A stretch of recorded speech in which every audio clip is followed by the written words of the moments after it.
Pennsylvania's health secretary is clear. There is no intention of issuing a statewide mask mandate at this time. The key phrase there is at this time. There are more than 2,000 new COVID-19 cases a day in Pennsylvania, and the 7-day average is 1,600 more positives than where we were a month ago.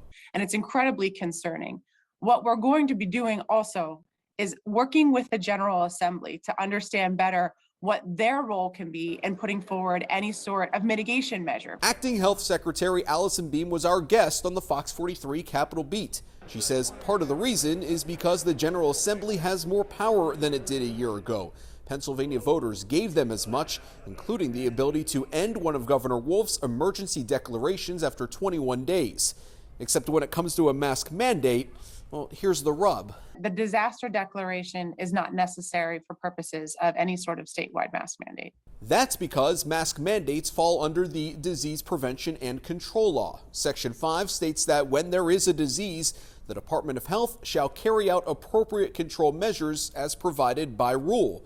In this case, mandatory mask wearing.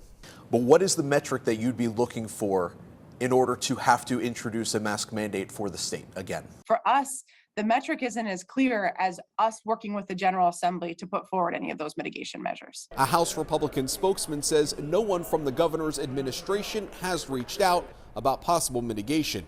With your Fox 43 Capitol Beat, I'm Matt Maisel.